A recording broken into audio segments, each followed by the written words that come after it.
नमस्कार बच्चों, आज मैं आप लोगों के सामने अब कहाँ दूसरे के दुख से दुखी होने वाले नामक पाठ के लिखित प्रश्न लेके आई हूँ। ठीक है, लिखित प्रश्न में नंबर क, निम्नलिखित प्रश्नों के उत्तर 25 से 30 शब्दों में दीजिए। नंबर 1, अरब में लश्कर को नूह के नाम से क्यों याद करते हैं?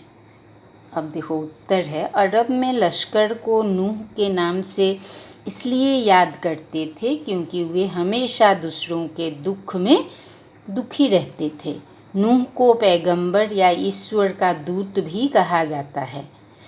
उनके मन में करुणा थी। क्वेश्चन नंबर 2, लेखक की माँ किस समय पेड़ों के पत्ते तोड़ने के लिए मना करती थी और क्यों? उत्तर, लेखक की माँ दिन छिपने या सूरज ढलने के बाद पेड़ों के पत्ते तोड़ने के लिए मना करती थी क्योंकि उस समय वे भी आराम करते हैं, तोड़ने से रोते हैं।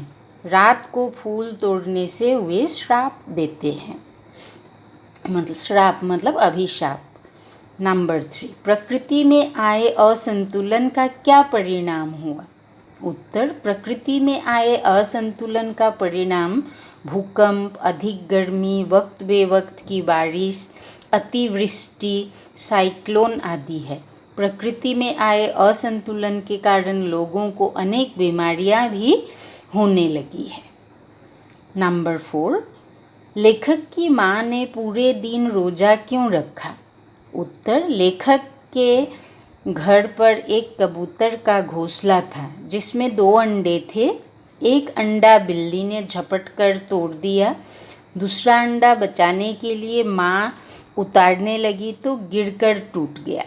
इस पर उन्हें दुख हुआ, इसलिए माँ ने पूरे दिन रोज़ा रखा और नमाज पढ़कर माफ़ी मांगी। अब आता है नंबर 5। क्वेश्चन नंबर 5 में है, लेखक ने ग्वालियर से बम्बई तक किन बदलावों को महसूस किया? पाठ के आधार पर स्पष्ट कीजिए।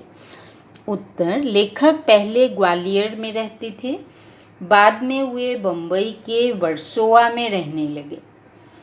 पहले जब वे ग्वालियर में थे वहाँ घर बड़े बड़े होते थे। घर के सामने दालान आंगन हुआ करता था।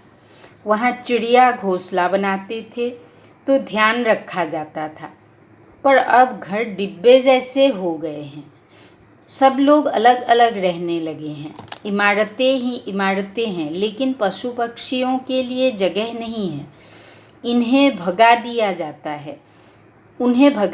जाता है और आने का रास्ता बंद कर दिया जाता है।